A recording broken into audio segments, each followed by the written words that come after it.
நம்ம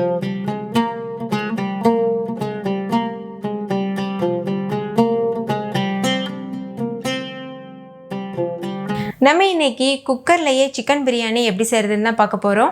ரைஸ்லாம் நல்லா உதிரி உதிரியாக சிக்கனில் நல்ல ஃப்ளேவர்ஸ்லாம் இறங்கி ரொம்பவே டேஸ்டியான ஒரு சிக்கன் பிரியாணியாக இருக்கும் இதில் என்ன ஒரு ஸ்பெஷல்னா, சிக்கன் பிரியாணி கூட வச்சு சாப்பிட்றதுக்கு ரொம்ப டேஸ்டியான சிக்கன் பக்கோடா ரெசிபியும் நம்ம எப்படி செய்கிறதுன்னு பார்க்க போகிறோம். இது ரெண்டுமே நல்ல ஒரு பக்காவான காம்பினேஷனாக இருக்கும்.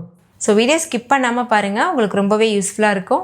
ஹாய் ஃப்ரெண்ட்ஸ், வணக்கம். என் பேர் Abhi. Welcome to Indian recipes Tamil. வீடியோக்குள்ளே போகிறதுக்கு முன்னாடி நம்ம சேனல் இந்தியன் ரெசிபீஸ் தமிழை சப்ஸ்கிரைப் பண்ணிக்கோங்க. கூடவே இருக்க பெல் சிம்பலையும் கிளிக் பண்ணிக்கோங்க.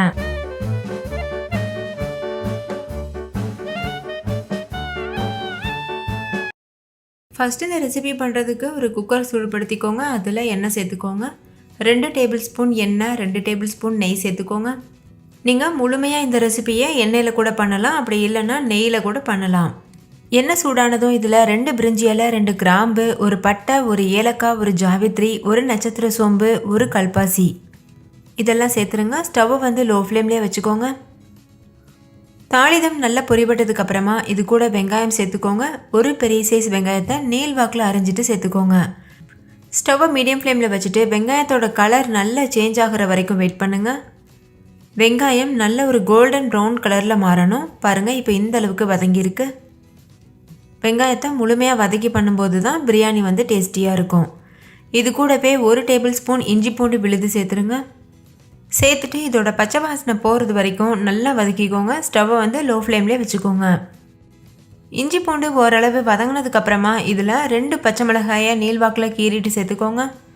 இது கூடவே ஒரு பெரிய சைஸ் தக்காளியை இது போல் ஸ்லைஸ் பண்ணிவிட்டு சேர்த்துட்டு தேவையான அளவு உப்பு சேர்த்துக்கோங்க.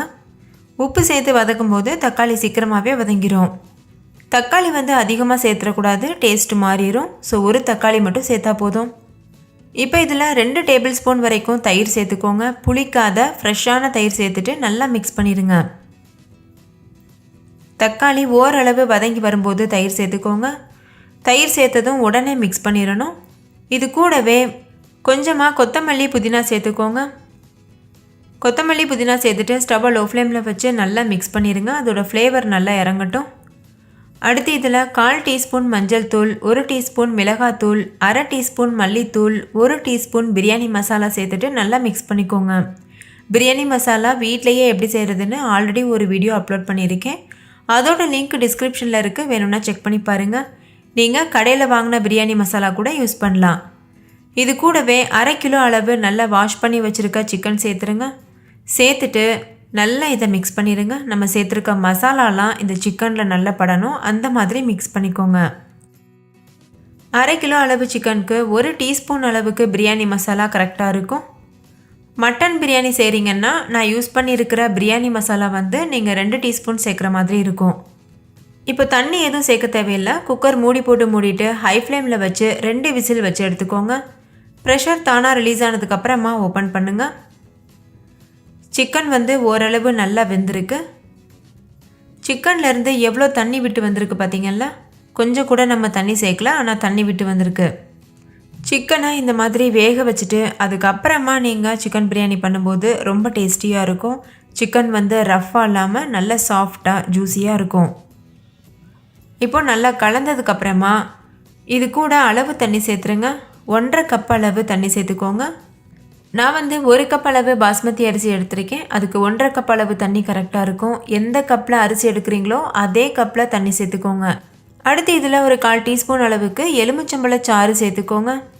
சேர்த்துட்டு நல்லா கலந்துருங்க. கலந்ததுக்கப்புறமா ஒரு கொதி வரட்டும். நல்லா கொதிச்சு வரும்போது இதில் ஊற வச்சுருக்க அரிசி சேர்த்துருங்க. நான் 1 கப் அளவு பாஸ்மதி அரிசி எடுத்து நல்லா வாஷ் பண்ணிவிட்டு 1/2 மணி நேரம் தண்ணியில் ஊற வச்சுருந்தேன். அதை இப்போ சேர்த்துக்கிறேன். பாஸ்மதி அரிசியில் கொஞ்சம் கூட தண்ணி இருக்கக்கூடாது, நல்லா வடிச்சிட்டு இது போல் சேர்த்துக்கோங்க. இந்த ஸ்டேஜில் உப்பு தேவைன்னா சேர்த்துக்கோங்க. கொஞ்சமாக செக் பண்ணி பாருங்கள். அப்போ வந்து உப்பு நல்லா ஜாஸ்தி இருக்க மாதிரி இருந்ததுன்னா உப்பு கரெக்டாக இருக்குன்னு அர்த்தம். ஒருவேளை ரொம்ப கம்மியாக இருக்க மாதிரி இருந்ததுன்னா சேர்த்துக்கோங்க. அரிசி சேர்த்து ஜென்டலாக மிக்ஸ் பண்ணி விடுங்க. அரிசி உடஞ்சிடக்கூடாது. கலந்ததுக்கப்புறமா 1 டீஸ்பூன் பட்டர் சேர்த்துக்கோங்க. சேர்த்துட்டு நல்லா கலந்துருங்க. பட்டர் சேர்க்கும்போது நல்ல வாசனையாக நல்ல சுவையாக வரும். நீங்கள் பட்டருக்கு பதிலாக நெய் கூட சேர்க்கலாம். இப்போ மூடி போட்டு மூடிட்டு ஹை ஃப்ளேமில் வச்சு 2 விசில் வச்சு எடுத்துக்கோங்க. 2 விசில் வந்ததுக்கப்புறமா ஸ்டவ் ஆஃப் பண்ணிடுங்க. ப்ரெஷர் தானாக ரிலீஸ் ஆனதுக்கப்புறமா ஓப்பன் பண்ணி பாருங்கள். அவ்வளோதான், நம்மளோட டேஸ்டியான சிக்கன் பிரியாணி குக்கரில் ரொம்பவே சூப்பராக தயாராகிருச்சு. ஸ்டார்டிங்கில் கொஞ்சம் தண்ணியாக இருக்க மாதிரி இருக்கும். கொஞ்சம் ஆறுனதுக்கப்புறமா நல்ல உதிரி உதிரியாக இருக்கும். இது லேசாக வெதுவெதுப்பான சூடு வரட்டும். அதுக்கப்புறம் நம்ம சர்வ் பண்ணிடலாம். அடுத்து நம்ம சிக்கன் பக்கோடா செய்ய ஆரம்பிச்சிடலாம். ஃபஸ்ட்டு இந்த ரெசிபி பண்ணுறதுக்கு ஒரு மிக்சிங் பவுலில் 1 டேபிள் ஸ்பூன் அளவு இஞ்சி பூண்டு விழுது சேர்த்துக்கோங்க. இஞ்சி பூண்டு விழுது ஃப்ரெஷ்ஷாக அரைச்சி சேர்த்துக்கோங்க. அப்போ தான் டேஸ்ட்டாக இருக்கும். இது கூட 2 டேபிள் ஸ்பூன் கடலை மாவு சேர்த்துக்கோங்க. கூடவே 1 டேபிள் ஸ்பூன் கார்ன்ஃப்ளவர் மாவு, 1 டேபிள் ஸ்பூன் மைதா மாவு சேர்த்துக்கோங்க. 1 டேபிள் ஸ்பூன் மிளகாத்தூள் சேர்த்துக்கோங்க. நான் வந்து காஷ்மீரி மிளகாத்தூள் சேர்த்துருக்கேன். இந்த இடத்துல நீங்கள் நார்மல் மிளகாத்தூள் கூட சேர்த்துக்கிறலாம். நார்மல் மிளகாத்தூள் சேர்க்குறதா இருந்தால் 1/2 டேபிள் ஸ்பூன் சேர்த்தா போதும். ஏன்னா இது வந்து காரம் கம்மியாக இருக்கும். அதுக்காக நான் 1 டேபிள் ஸ்பூன் சேர்த்துருக்கேன். இது கூடவே 1 டேபிள் ஸ்பூன் மல்லித்தூள் சேர்த்துக்கோங்க. 1/2 டேபிள் ஸ்பூன் அளவுக்கு கரம் மசாலா தூள் சேர்த்துக்கோங்க. கூடவே ஒரு 1/4 டீஸ்பூன் அளவு மஞ்சள் தூள். அடுத்தது ஒரு எலுமிச்சம்பழத்தை கட் பண்ணிவிட்டு இதோட சாறு வந்து பிழிஞ்சு விட்டுக்கோங்க. எலுமிச்சம்பழச்சாறு கண்டிப்பாக புளியணும். அப்போ தான் சிக்கன் நல்லா சாஃப்டாகும். நீங்கள் லெமன் ஜூஸ்க்கு பதிலாக வினிகர் கூட சேர்க்கலாம். வினிகர் சேர்க்குறதா இருந்தால் 1 டேபிள் ஸ்பூன் அளவு சேர்த்துக்கோங்க. இப்போ இந்த ஜூஸ் வந்து நல்லா பிழிஞ்சு எடுத்தாச்சு. இது கூட ஒரு முட்டையோட வெள்ளைக்கரு சேர்த்துக்கோங்க. மஞ்சக்கரு சேர்க்கக்கூடாது, வெள்ளைக்கரு மட்டும் சேர்த்துக்கோங்க. இது கூடவே 1/4 கப் அளவுக்கு கெட்டியான தயிர் சேர்த்துக்கோங்க. தேவையான அளவு உப்பு சேர்த்துக்கோங்க. இப்போ இது எல்லாத்தையும் சேர்த்து ஒரு தடவை நல்லா கலந்துக்கோங்க. நம்ம இதில் கார்ன்ஃப்ளவர் மாவு சேர்த்துருக்கிறதுனால இந்த பக்கோடா வந்து நல்லா கிறிஸ்பியாக வரும். இதில் தண்ணி எதுவுமே சேர்க்க தேவையில்லை. ஏன்னா நம்ம தயிர் அதுக்கப்புறம் முட்டையோட வெள்ளைக்கரு சேர்த்துருக்கோம். அதனால் தண்ணி சேர்க்க தேவையில்லை. இந்த மாதிரி நல்லா கெட்டியாக வந்து கரைச்சிக்கோங்க. இப்போ இது கூட ஒரு கைப்பிடி அளவு கொத்தமல்லி புதினா இலை சேர்த்துக்கோங்க. நான் வந்து காய்ந்த இலைகள் சேர்க்குறேன். நீங்கள் ஃப்ரெஷ்ஷாக சேர்க்க விருப்பம் இருந்ததுன்னா ஃப்ரெஷ்ஷாக சேர்த்துக்கலாம். இது கூடவே கொஞ்சமாக கசூரி மேத்தி, 1 டேபிள் ஸ்பூன் அளவு எண்ணெய் இதெல்லாம் சேர்த்துக்கோங்க. ஒரு கொத்து கருவேப்பிலை சேர்த்துக்கோங்க. கூடவே 2-3 பச்சை மிளகாயை இது போல் கீறிட்டு சேர்த்துக்கோங்க. முழுசாக சேர்த்துடக்கூடாது. முழுசாக சேர்த்தோன்னா எண்ணெயில் போடும்போது வெடிக்கிறதுக்கு வாய்ப்பு இருக்குது. இப்போ வந்து மசாலா பேஸ்ட் வந்து தயாராகிருச்சு. நான் சொன்னது போல் அதே ரேஷியோவில் பண்ணுங்கள். அப்போ தான் சிக்கன்லேருந்து அந்த மசாலா பேஸ்ட் உதிராமல் இருக்கும். இப்போ வந்து வாஷ் பண்ணி வச்சுருக்க சிக்கன் வந்து சேர்த்துக்கோங்க. நான் ஒரு 1/2 கிலோ அளவு சிக்கன் சேர்த்துருக்கேன். முடிஞ்ச அளவு போன்லெஸ் சிக்கன் சேர்க்க பாருங்கள். அப்படி இல்லாத பட்சத்தில் போன் இருக்கிற சிக்கன் சின்ன சின்னதாக கட் பண்ணிவிட்டு சேர்த்துக்கோங்க. சிக்கன் சேர்த்ததுக்கப்புறமா இந்த மசாலா அந்த சிக்கன் இது ரெண்டும் நல்லா மிக்ஸ் ஆகிறது மாதிரி நல்லா இதை வந்து கலந்துக்கோங்க. நல்லா கலந்ததுக்கப்புறமா இதை அப்படியே மூடி போட்டு மூடிட்டு ஒரு 1/2 மணி நேரம் ஊற வச்சுருங்க. நம்ம இதில் தயிர் அதுக்கப்புறம் லெமன் ஜூஸ்லாம் சேர்த்துருக்கோம்ல, இதில் வந்து 1/2 மணி நேரம் இந்த சிக்கன் ஊறுறதுனால நல்ல சாஃப்டாகும். இப்போ இது நல்லா பிசைஞ்சாச்சு. இது 1/2 மணி நேரம் இருக்கட்டும். 1/2 மணி நேரத்துக்கு அப்புறமா கடாயில் எண்ணெய் சூடுபடுத்திக்கோங்க. ஹை ஃப்ளேமில் வச்சுட்டு நல்ல எண்ணெய் சூடாகிறது வரைக்கும் சூடுபடுத்திட்டு மீடியம் ஃப்ளேமில் மாற்றிடுங்க. அதுக்கப்புறமா சிக்கனை வந்து உள்ளே சேருங்க.